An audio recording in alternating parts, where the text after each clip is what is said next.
On Sunday, the Mariners shut out and swept the Guardians as JP hits a grand slam on Father's Day, first one where he's a father. Emerson Hancock faces off against Luis Ortiz, and the Mariners take it one series at a time. Welcome to the Dom Skeen channel, your one-stop shop for the Mariners storylines on Seattle's minds. The Mariners win 6-0 on Sunday, completing the sweep of the Cleveland Guardians. I keep almost saying Indians. Excuse me. We out-hit him on expected batting average, 280 to 231. Just out-hit him 5-4, but a grand salami gets all the runs home, and the Mariners put up a bunch of runs early on Luis Ortiz. 5 runs second inning, obviously marked by the grand salami, as well as Miles Mastrobuoni pulling together an RBI single. He, through the first 2 innings of this game, almost said inning and a half, but the first 2 outs of the game, first one was, Steven Kwan hits a little dribbler to him, rocket throw to first base by Mastrobuoni to begin the game. Then on just the next hitter, Manzardo pops the ball way up. Garver is in the sun looking for the ball, and Mastrobuoni, I'm at the stadium watching this. I see, I don't even see him coming in. I just see Garver's looking for the ball. Mastrobuoni slides in at the last second catching the ball, as Garver had lost it in the sun, wasn't going to get to it, and Mastrobuoni had a great read. He communicated with Garver. As you can see, they weren't pissed. They were, cool with it after the fact, but he yelled. I'm sure he was yelling, I got it. And just to have the instincts, and the desire to go make a play like this, for a guy who's just coming right off the bench for a Sunday day game, that's extremely exciting to see. And, that's what I want out of my 9-hole hitter. Somebody who's in the lineup not to be the big homer guy, the big power threat, not even to be the guy that gets all the guys home, although he did that in the second inning, but just making absolute baller defensive plays and scrappy ones at that. So Miles Mastrobuoni, want to give him a lot of credit. Julio goes 0 for 3, strikes out once. I don't know. Julio, there's a lot of talk around him recently, especially looking at contracts and things. And Julio's producing. This game, nothing to... when he has a bad game like this, it's kind of a nothing to see here thing because he's just not going to do something amazing every single game. Although there are some guys who are, namely JP. Obviously, it's the grand slam, goes 1 for 3, and walks, doesn't strike out as well. His average is up to 296 on the year, 824 OPS. Julio down at 261 with a 742 OPS. So our big question for the entire year, who's going to lead this team in batting average, still remains to be seen. Cal Raleigh at 263 with a 990 OPS. He undoubtedly is the favorite to lead the team in OPS. Then Jorge, he went 1 for 4 in this one as well. Great little hit down the line. To begin, I think I actually can't remember. I think that was early on. I think it was in the first inning, yeah. To begin, the day for the Mariners on offense, really. Then you got Randy. He doesn't actually end up registering a single at-bat in this game. This is an awesome Randy Arozarena stat line. 3 walks, 2 runs scored, 0 for 0, no strikeouts, right? But just walking 3 times, scoring 2 runs, that is just production, the easiest way that it'll come, or the path of least resistance. That's the art of war. Respect your enemies and expose their weaknesses. Don't attack them at their strengths. You take a guy like Luis Ortiz and you make him walk 5 batters, then he can only pair that with his 5 strikeouts. That's much better than if you let him go 6 innings, get 5 strikeouts and don't walk, which the Mariners are responsible for earning themselves those walks. You're drawing out those plate appearances to earn those. Then 6 innings, 5 strikeouts, 0 walks. You might end up with 0 earned runs here because those walks were just a huge part of getting that offense going in this game. And Randy, obviously, the figurehead of that. JP and Canzone also walked once in this game. But Canzone actually was part of that grand slam.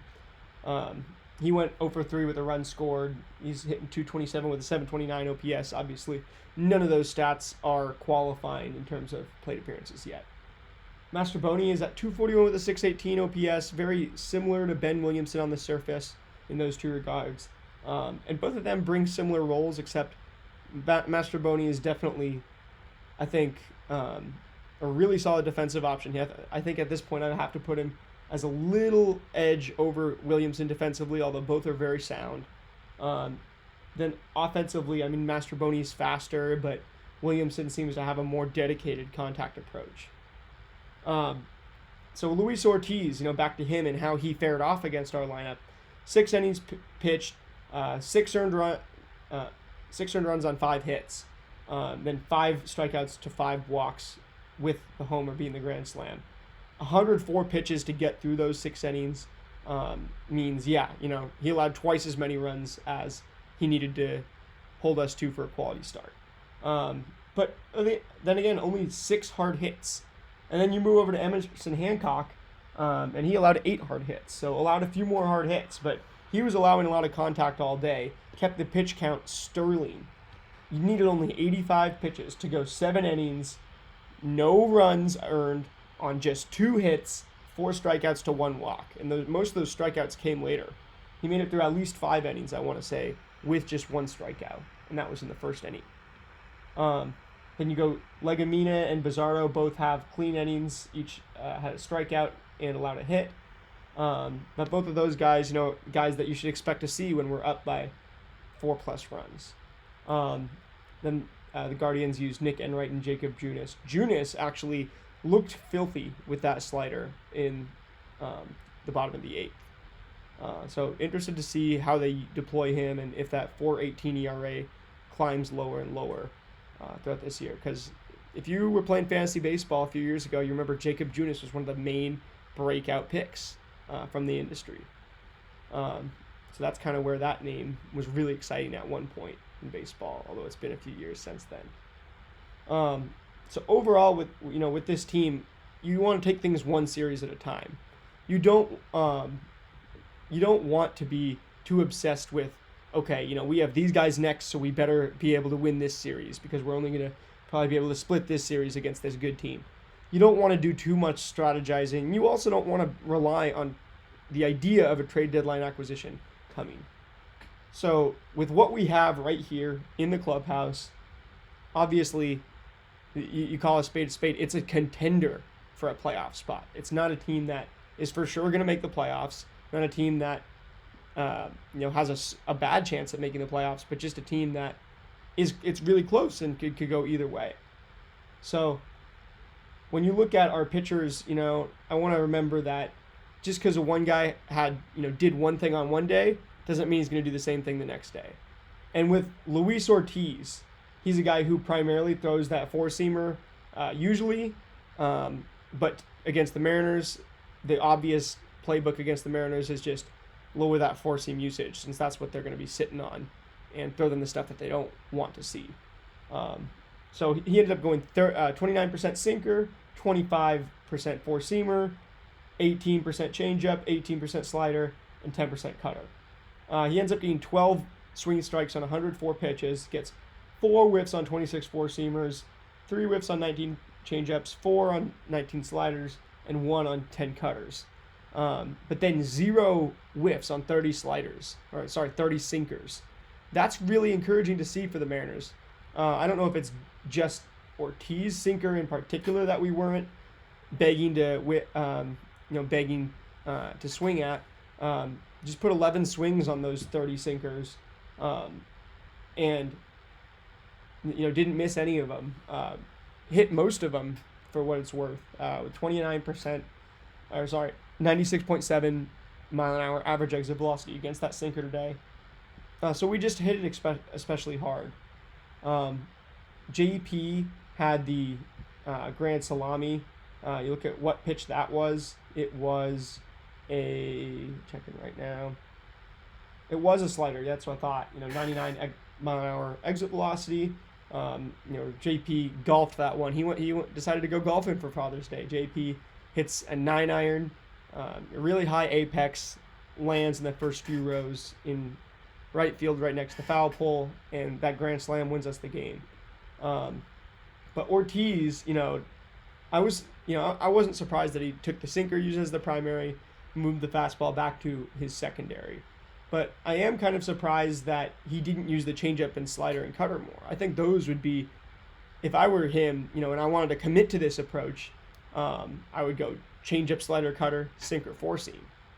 And in that case, the changeup, slider, and cutter all had, decent exit velocities against. The slider, obviously, the grand slam kind of screws that up. But the changeup and the cutter in particular were pretty filthy against the Mariners. Did get whiffs as well.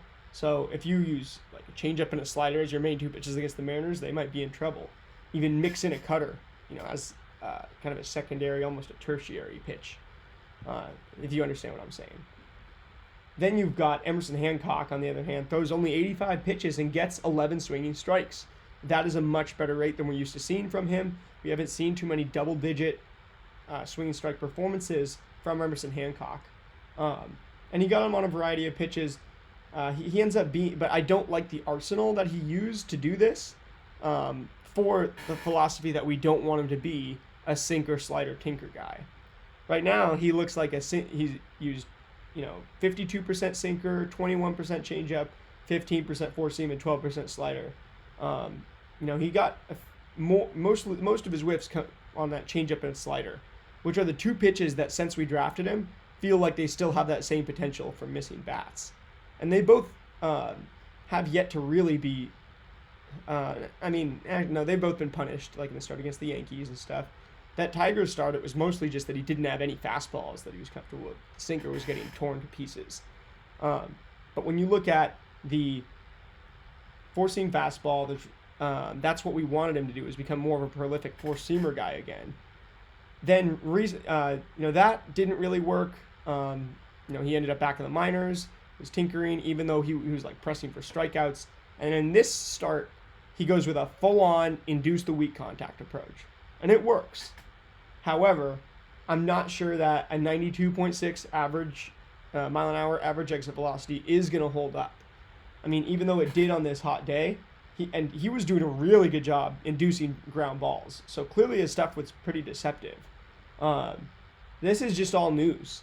And if, it's kind of a start-to-start basis with Emerson. This is why I want to say we want to take things one series at a time. Because within the next week, he could be back to being, his sinker could get destroyed the next start. And we're not having this conversation anymore. Basically, then we would look back on this start and say, well, that worked that start, but that approach, is no longer viable. So if this approach is the new Emerson Hancock, it's hard to argue with the result here. However, and the one thing that gives me tons of confidence is that the fact that he was inducing so many ground balls. Want to look at his ground ball rate as well in this. But that's if he doesn't, I wouldn't be surprised if that normalized the next start. And the loud contact that he gives up ends up, traveling, going for a lot more hits and power. So it's kind of a start-to-start basis. We're getting something really new again with Emerson Hancock. He's one of the hardest pitchers that when I analyze his arsenal, and the way that he deploys it each night, because it just is so varied. He's tried out all these different hats this year, and he still hasn't settled. And it's like there's all this potential. It's frustrating partly because of the discourse surrounding it, but it's also like Emerson Hancock never does anything but work, and he's been injured a few times and he's pitched bad a few times, but he seems like a guy that everybody in the clubhouse loves. It's hard not to it's hard not to root for the guy, in my opinion, especially with how hopeful we were when we drafted him. And I don't know what we're getting out of him, but this is a great start. Hopefully, he comes out with an approach that works the next game, but B, we can find some consistency in it. And if he comes out with different approaches every game and is consistent, then we're going to really, then he would be kind of a middle of the league arm. He'd be kind of like looked at around the league as maybe like a number 3 type arm, a matchup play for fantasy baseball purposes. That type of pitcher, I could see him settling into that as a weak contact inducing guy, almost like along the lines of a Kyle Hendricks or something. But out of college, he was more of a prolific four-seamer guy. So really interesting developments from the Mariners pitching lab, and we'll keep covering it next week. Moving on to kind of the last thing I want to talk about in this is that Rafael Devers was traded absolutely shockingly yesterday to the San Francisco Giants. This is non-Mariners related, in some ways, but also we play the Red Sox today. That's the game we have, is the Red Sox. Devers was getting on the plane to go to Seattle or getting on the bus to go to the plane or whatever. Then gets told he's traded, turns around and leaves. And I just remember the day that I was 13 years old and that we traded Ichiro to the New York Yankees. Obviously played against him that same day. I can't remember a day where I cried more ever. I was a 13-year-old just bawling my eyes out because I felt like a piece of my childhood just had ended. And I feel for all the kids in Boston right now who have a Devers jersey or, who are just go to the stadium and watch him all the time. And it's just, it's going to make them sad now for a long time. It's going to, they're going to feel like the world is a little bit less perfect of a place. Their hero just left their team, and it's rough. So I just feel for all those kids. That's the main thing I want to say. The other thing is that, obviously, the Mariners' dream trade target for the last several years since Kyle Seager has been a third baseman. And one of the best ones in the game is on the market. Man, okay, I might just have to do a whole separate video. If you want a whole separate video on this Devers trade, comment down below. I will go live tonight and we'll give you guys that.